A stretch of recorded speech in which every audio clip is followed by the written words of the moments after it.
Take off the apron." The words landed harder than the plate that had shattered 10 minutes earlier.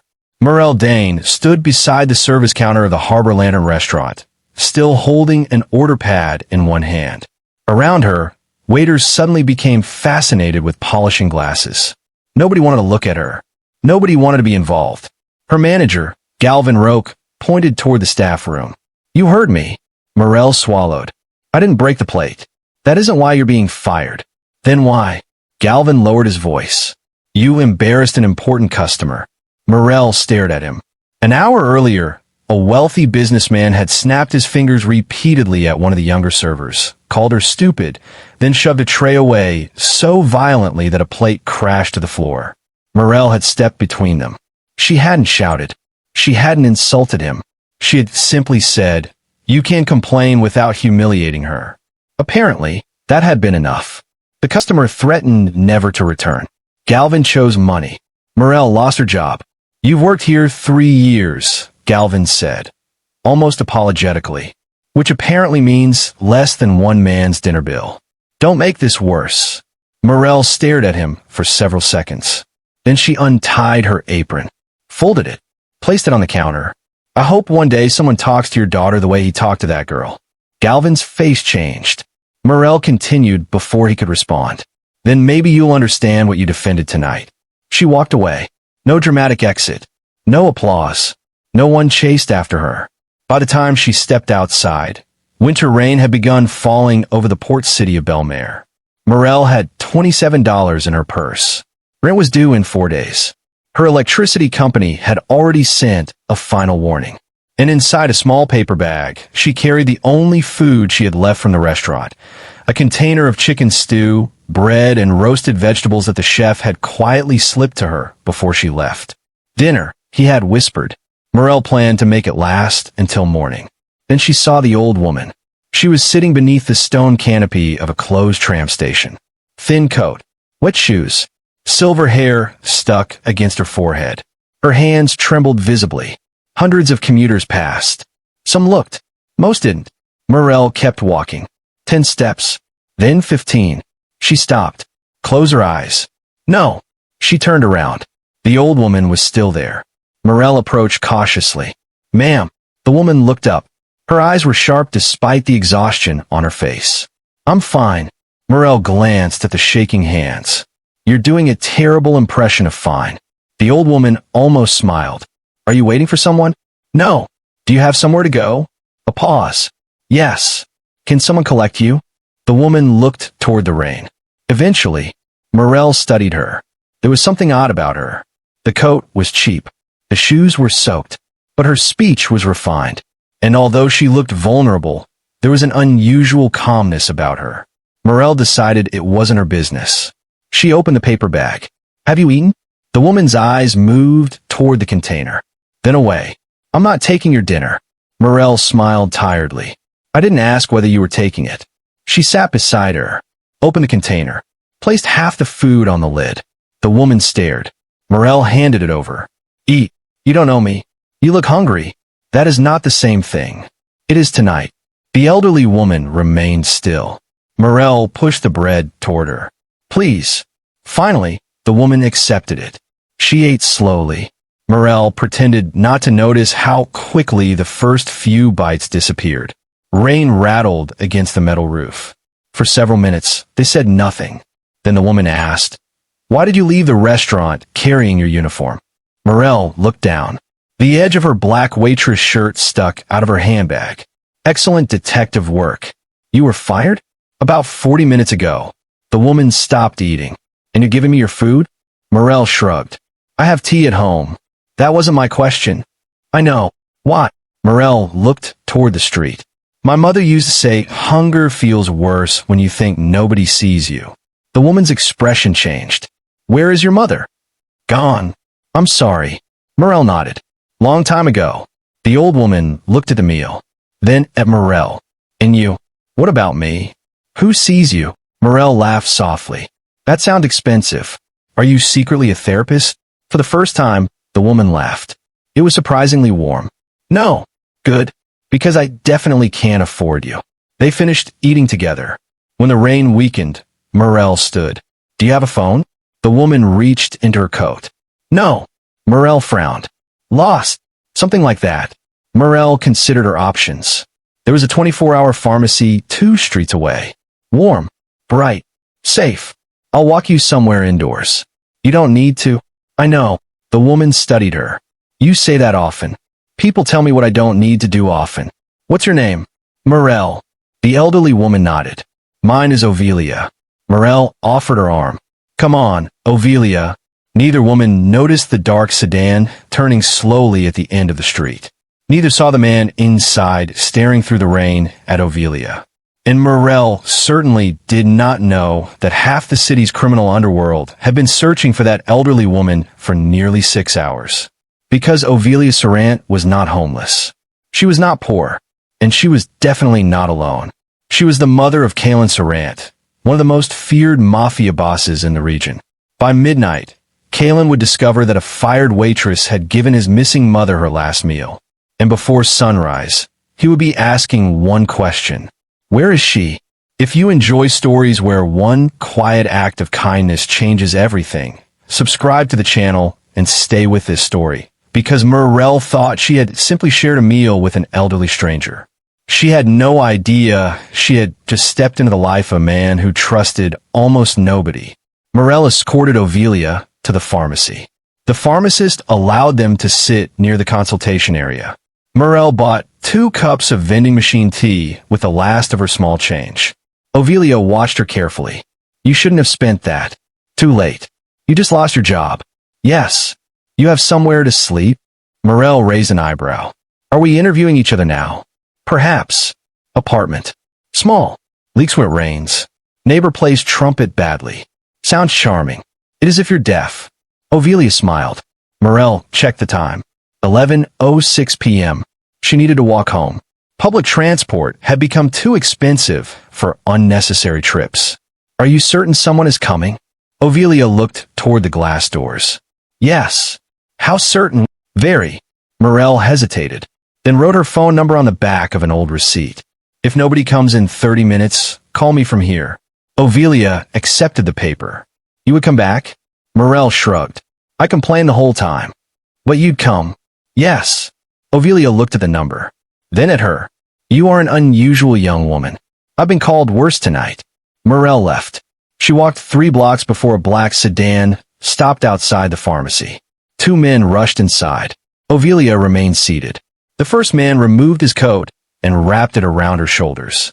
Mrs. Sarant. His voice shook with relief. Are you hurt? No. We've been searching everywhere. I know. Mr. Sarant is furious? Extremely. Ovelia sighed. Of course he is. What happened to your security detail? Ovelia's face hardened. That is a conversation for my son. 20 minutes later, a convoy of vehicles entered the gates of the Sarant residence. Kalen Sarant was already waiting outside. 36 years old. Tall. Dark hair. Black suit without a tie. His entire organization had spent hours searching Belmare after his mother vanished from a medical charity meeting. One of her security vehicles had been deliberately diverted by a false emergency call. Ovelia had stepped into a hired car, believing it had been arranged by her staff. The driver took her in the wrong direction. When she realized something was wrong, she escaped at a traffic stop. Her handbag and phone remained inside. She walked through unfamiliar streets until rain and exhaustion forced her beneath the tram station canopy. Kalen reached his mother before the vehicle door fully opened. Are you hurt? No. Who did this? I don't know. Mother. I said I don't know. He examined her face. Hands. Coat. Everything. Then he noticed something unexpected. She was holding a crumpled restaurant bag. What is that? Ovelia looked down. Dinner. Kalen frowned. You ate? Yes. Where? At a tram station. He stared. Ovelia walked inside. Kalen followed. What do you mean you ate at a tram station? A young woman gave me food. You accepted food from a stranger? Ovelia stopped. Interesting coming from a man who employs armed guards to taste nothing before he eats it. Who was she? Morel. Morel what? I don't know. Kalen stared. His mother smiled. I thought that might irritate you. You were missing for 6 hours. And yet I survived. Because we found you. No. Ovelia's voice softened. Because before anyone found me, one person stopped. Kaylin became quiet. Ovelia explained. The rain, the station, the food, the conversation. When she reached the part about Morel being fired less than an hour before sharing the meal, Kaylin interrupted. She gave you her food after losing her job? Yes. Why? Ovelia smiled.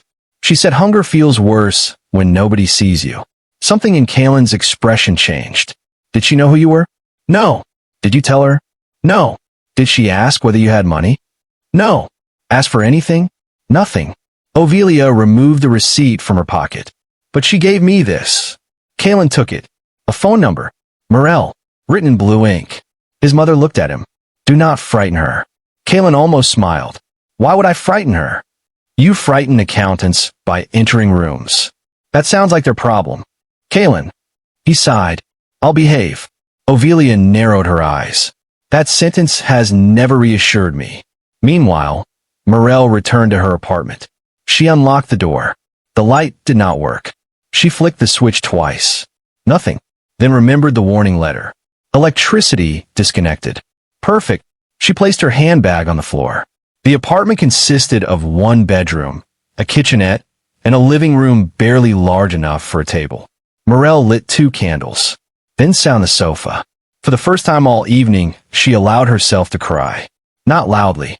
No dramatic collapse. Just exhaustion. She had spent 3 years working doubles, covering shifts, ignoring swollen feet, smiling at customers who snapped their fingers, saving tiny amounts whenever possible. Now one wealthy customer's complaint had erased it. Morel opened her phone. 2 missed messages from co-workers. One from the young server she had defended. I'm so sorry. Morel replied. Not your fault. Then another message arrived. Unknown number. Is this Morel?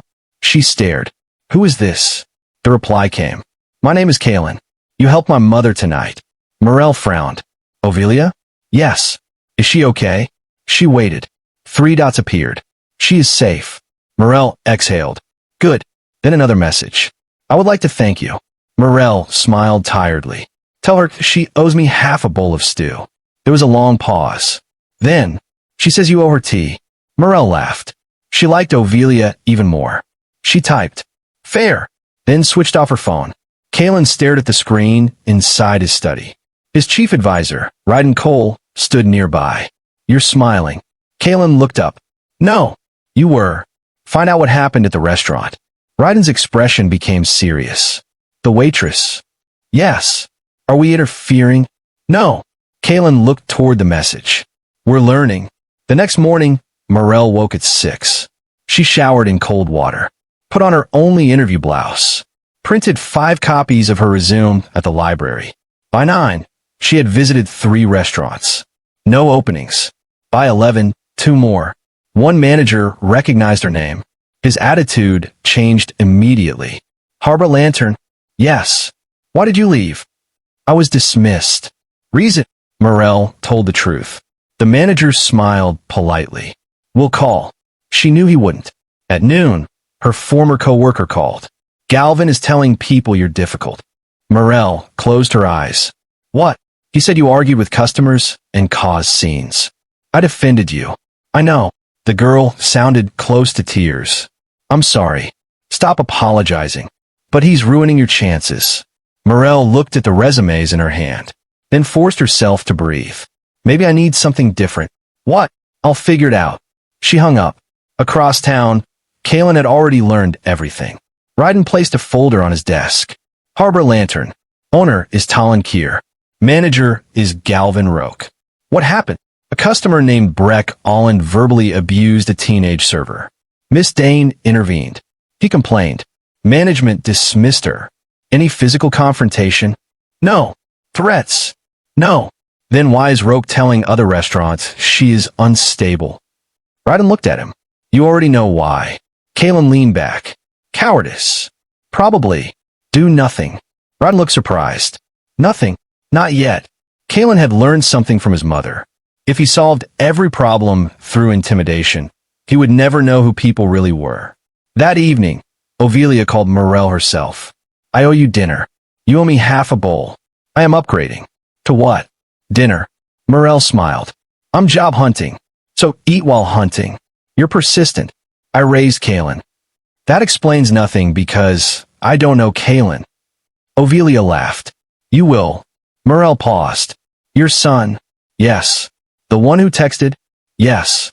He sounds intense. You have no idea. They arranged to meet the following afternoon at a small bakery overlooking Belmare's Riverwalk. Morel expected Ovelia alone. Instead, a tall man stood when she approached the table. Dark suit, quiet expression, the kind of presence that made people move around him without realizing they were doing it. Morel stopped. Ovelia? The old woman waved from behind him. Morel! Kalen turned. Morel stared at him. You must be the intense son. Ovelia burst out laughing. Kalen raised one eyebrow. So I've been informed. Morel sat. You found her. Yes. Good. That is all. What else? Kalen wasn't accustomed to strangers treating him casually. Most people either recognized him immediately or sensed enough to become cautious. Morel was simply hungry. Ovelia ordered food for everyone. Kalen watched Morel carefully. Not suspiciously. Curiously. You were fired. Morel looked at Ovelia. You told him. I tell my son everything that annoys him. Kalen ignored that. Why did you intervene? At work? Yes. A server was being humiliated. You risked your job. I didn't know I was risking it. If you had known, Morel thought, probably still would have said something. Why? She looked at him. Have you ever watched somebody get treated badly and realized the room was waiting to see whether anyone would stop it? Yes. Well, she shrugged. I hate being part of that room. Kalen said nothing. Ovelia smiled into her tea. Morel noticed. What? Nothing. That smile says something. My son is rarely speechless. I'm not speechless. Of course. Kalen changed the subject. What are you going to do now? Find another job. Restaurant. Maybe. You could work for one of my companies. Morel's face changed immediately. No. Kalen blinked. Ovelia covered smile. No. I didn't feed your mother because I wanted employment. I know. Then don't turn it into an exchange. That wasn't my intention. Good. Kalen considered her response. Most people he offered opportunity to accepted before hearing details. Morel had rejected the concept. Not rudely. Firmly. I apologize. She looked surprised. For offering? For making it sound like repayment. Morel softened. Accepted. Ovelia watched both of them with obvious satisfaction. Over the next 2 weeks, Morel struggled. Her electricity remained off for 3 days until she borrowed money from a cousin. 2 restaurants offered shifts, but both paid less than Harbor Lantern. Then something unexpected happened. The chef from her former restaurant called. I'm leaving. Why? Because Galvin fired another server yesterday. For what? Complaining about unpaid overtime. Morel sat up. Seriously? Yes. Where are you going? A community kitchen near Old Quay. Morel knew it. The Saltbridge Table, a non-profit cafe where paying customers help subsidize meals for people struggling financially. They need a floor manager. Morel laughed. I'm barely managing my own floor. I gave them your name. She interviewed the next day. The director, a woman named Ivara Moss, asked about the dismissal. Morel told the entire story. Ivara stared at her. So you defended another employee? Yes. And were fired? Yes. And your former manager says you're confrontational. That too. Ivara leaned back.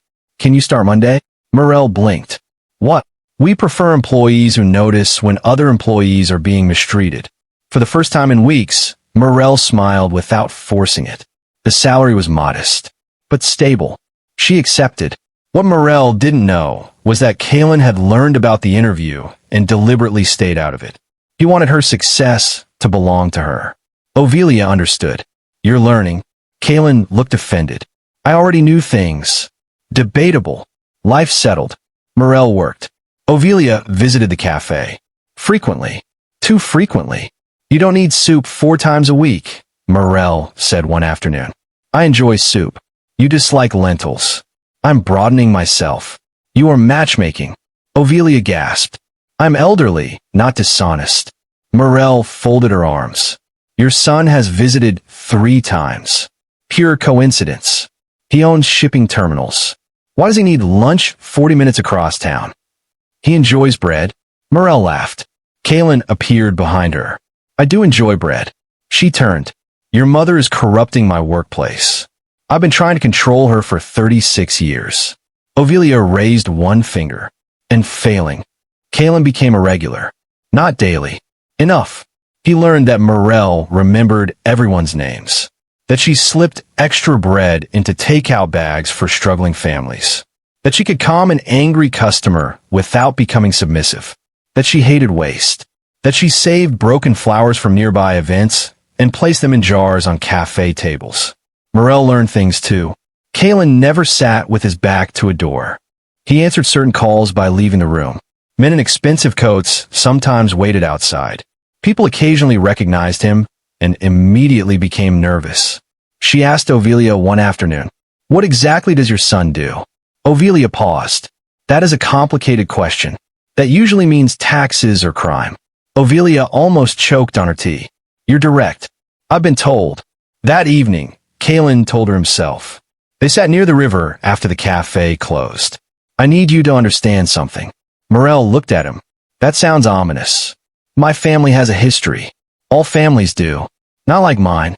He explained carefully. No glamour. No dramatic boasting. His father had led a criminal organization. Kaylin inherited it young.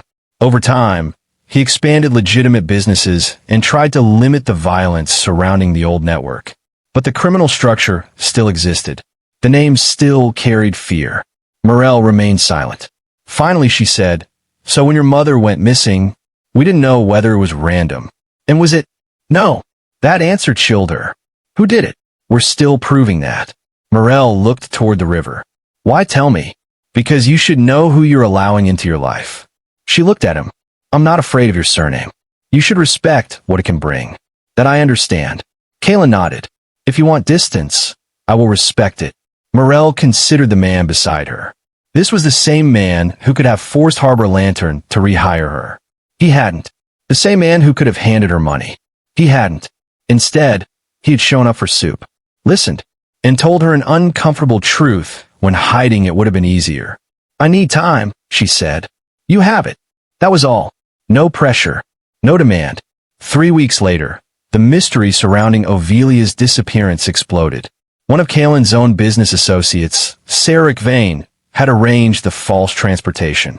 His goal had not been to harm Ovilia. He intended to frighten Kaylin into abandoning a waterfront development deal that threatened several illegal smuggling routes. The hired driver panicked when Ovilia escaped.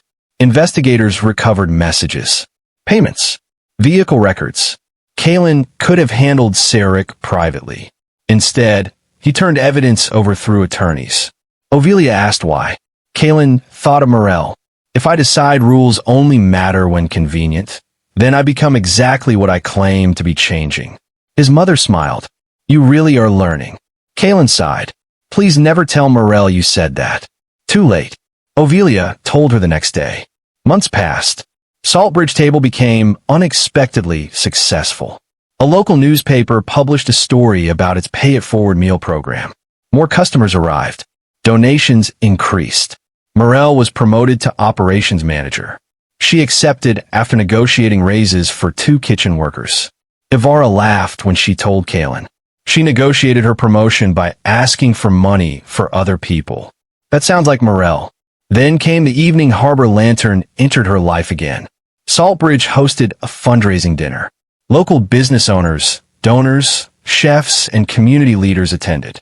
Morel wore a simple burgundy dress instead of her usual work uniform.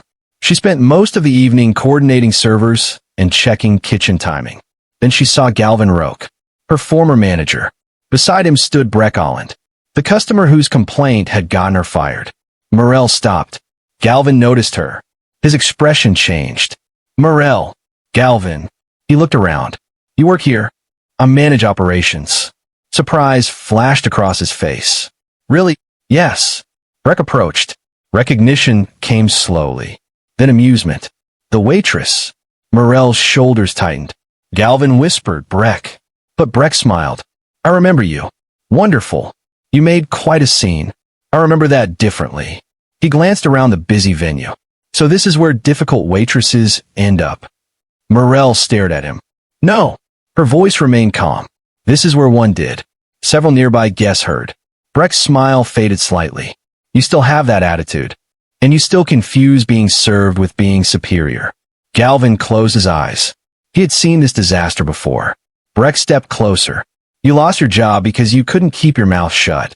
Morel nodded. Yes. The answer confused him. She continued. I lost one job because I refused to watch you humiliate somebody. A pause. I found a better one. Breck looked around. Better? Yes. Doesn't look particularly luxurious. That's probably why you don't understand it. Breck's face tightened. Before he could respond, a voice came from behind him. Is there a problem? Kalen. He walked toward them wearing a dark suit. Ovelia beside him. Breck immediately recognized the name and face. His confidence disappeared. Galvin went pale. Morel sighed. I had it handled. Kalen stopped beside her. I know. That surprised everyone. He did not step in front. He did not threaten Breck. He simply stood beside Morel. Breck forced a smile. Mr. Sarant. Kalen nodded once. Then Ovelia moved forward. Breck looked confused. Morel's expression softened. Ovelia. The elderly woman smiled. I believe we've met indirectly. Galvin looked at her. Ow! Ovelia turned toward Morel. This young woman fed me the night you fired her. Silence. Galvin stared. Breck glanced between Ovelia and Kalen. His face changed completely. Ovelia continued. She had just lost her job. Her electricity was about to be disconnected. She had almost no money. And she sat beside a woman she believed had less than she did and gave away half of what she had left. Galvin looked at Morel. Kalen spoke quietly. You dismissed her for defending another employee? Galvin swallowed. Yes. Breck interrupted. She was disrespectful. Morel looked at him. No. Breck turned. You call me out in front of everyone. Yes. You embarrass me. I described your behavior. Her voice remained calm. If hearing it embarrassed you, perhaps the problem wasn't the description. Someone nearby coughed to hide a laugh. Breck's face reddened. Kalen still did nothing. Morel didn't need him to. She looked at Galvin. You know what hurt the most? Galvin said nothing. It wasn't being fired. It was watching everyone in that restaurant learn that protecting a rude customer mattered more than protecting the people who worked for you. Galvin lowered his eyes. You were right. Morel stopped. She had expected excuses. Not that. Galvin continued. I knew you were right that night. Then why? Because I was afraid of losing business. He looked at Breck. So I lost good employees instead. Breck stared at him. Are you serious? Galvin ignored him. Morel, I'm sorry. She studied his face. The apology sounded different from every forced apology she had heard in hospitality. No defense. No but. Just admission. Morel nodded. Thank you. She didn't promise friendship. Didn't pretend the damage vanished. But she accepted the apology. Breck scoffed. This is ridiculous. Ovelia looked at him. No, darling. Her voice was gentle. What is ridiculous is believing money should protect you from hearing the word no. Breck left shortly afterward. Nobody stopped him. Weeks later, Galvin resigned from Harbor Lantern. He eventually took a management position elsewhere and, according to former co-workers, became almost annoyingly protective of staff. Morel laughed when she heard. People could change. Sometimes shame hardened them. Sometimes it woke them up. Breck never apologized. Morel stopped waiting for one. She had learned that peace did not require every person who hurt you to understand what they did. A year after that rainy night, Saltbridge Table opened a second location. Morel stood inside the new dining room while workers arranged chairs. Ovelia entered carrying flowers. You're not putting those on every table. I absolutely am. They're enormous. They're beautiful. They block people's faces. Some faces benefit from mystery. Morel laughed. Kalen followed, carrying another arrangement. She stared. You too. She threatened me. I requested assistance. You said you would rewrite your will. Persuasion. Kalen placed the flowers down. Morel looked around. The room was warm, bright, nothing like the expensive restaurant where she had been fired. Here, meals were priced on a sliding scale.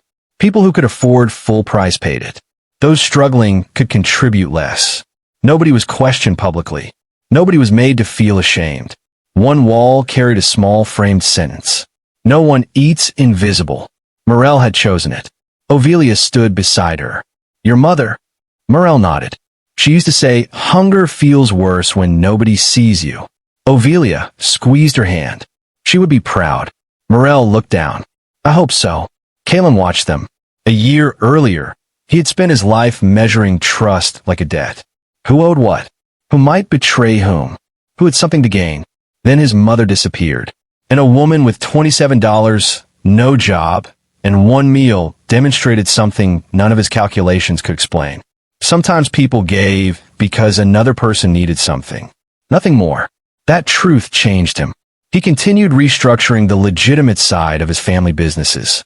He created worker protection policies that annoyed several executives. He funded legal aid partnerships for employees. He insisted grievances could bypass direct supervisors. Ovelia claimed Morel had infected him with principles. Kalen denied this. Nobody believed him. One evening, Morel and Kalen walked past the old tram station. It had been renovated. New lights, covered seating, emergency call station. A small outreach kiosk operated there 3 nights a week. Morel noticed Kalen staring. What? That's where you found her? Yes. Mother says you almost walked away. Morel smiled. I did walk away. What made you come back? She thought. I remembered a hospital. Kalen waited. My mother died years ago. My grandmother later. And when my grandmother died, I sat outside the room alone for almost an hour. There were nurses everywhere. Families. People passing. But I felt like I had disappeared. She looked toward the benches. When I saw Ovelia sitting there, I remembered that feeling. Kalen was quiet. So you turned around. Yes. Morel looked at him. But don't make this about destiny. He raised an eyebrow. No. No. If your mother had actually been homeless, it still should have mattered. Kalen smiled faintly. She says the same thing. Good. Morel continued. People love stories where the poor stranger turns out to be secretly rich. But kindness isn't supposed to require a surprise ending. Kalen absorbed that. If she had been nobody famous, she was still somebody. He nodded. That became the lesson he remembered most. Years later, people would tell the story differently. They would emphasize the mafia boss, the black cars, the missing mother, the powerful family. Some versions claimed Kalen bought Morel a restaurant. He didn't. Others claimed he destroyed Harbor Lantern. He didn't do that either. Morel hated those versions. They made her life sound like she had been rescued by wealth. The truth was better. She was fired. She struggled. She found another opportunity. She worked. She grew. She became good enough at what she did that people trusted her with more responsibility. Ovelia introduced connections. Kalen supported her. But Morel built the life herself. And that mattered. One winter night years later, the original Saltbridge table prepared to close. A young waitress named Elson carried a container toward the back door. Morel noticed. Where are you going? There's an older man outside. And he said he isn't hungry. Morel smiled. Which means he's probably hungry. Morel handed her another container. Take 2. Elson hesitated. Can I? Morel looked around. This is literally why we're here. The girl left.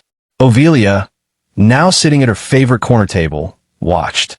You started something? Morel sat opposite her. No, people were doing this before me. Yes, but you made it part of this place. Morel looked toward the window. Outside, Elson handed the man a meal. He accepted. For several seconds, Morel remembered rain. A closed tram station. One paper bag. A woman with wet silver hair. You know what I thought that night?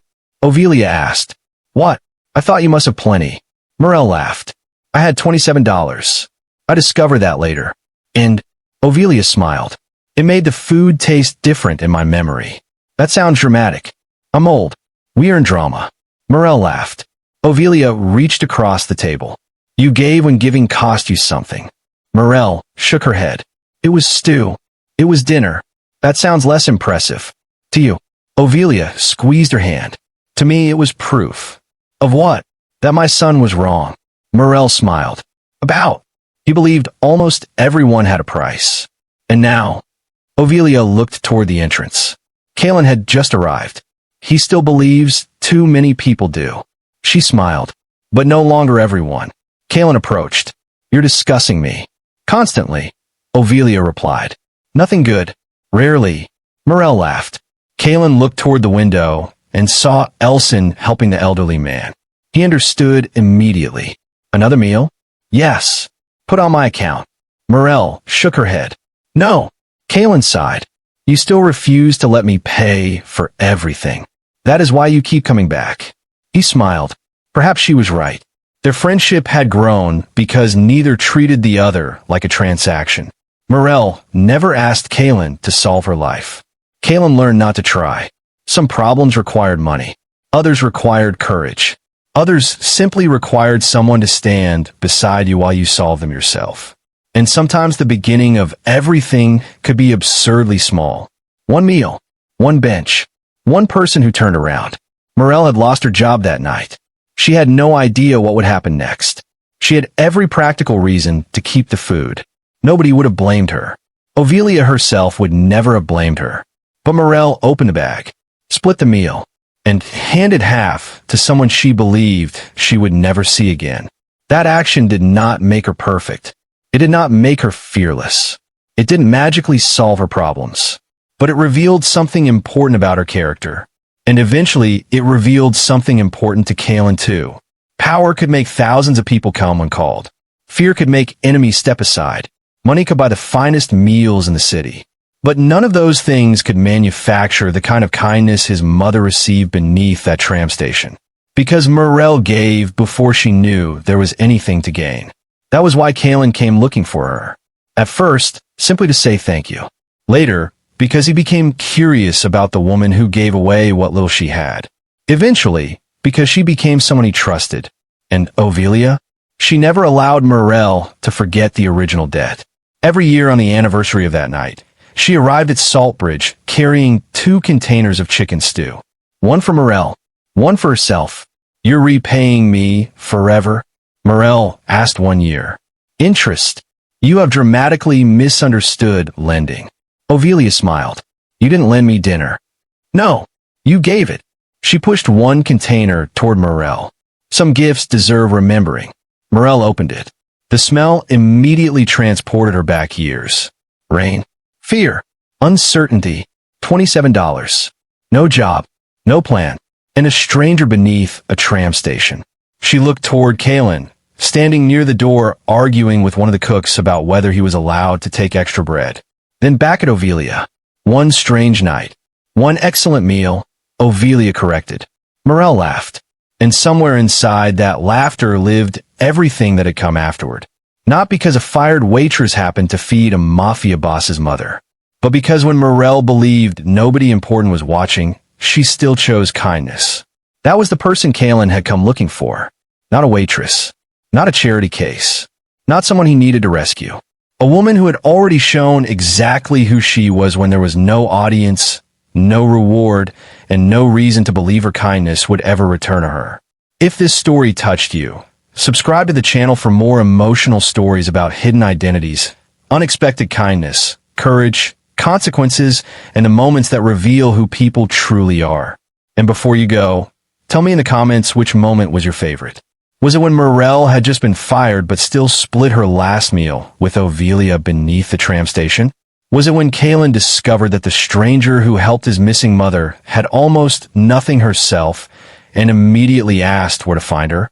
Or was it the confrontation years later, when Morel stood face to face with the customer who cost her job and proved she no longer needed anyone else to defend her dignity? Like this video and share the story if you believe kindness means the most when we give it without first asking what we'll receive in return. Because sometimes the person you help really does turn out to have power. But the most important truth is simpler. They mattered before you knew who they were.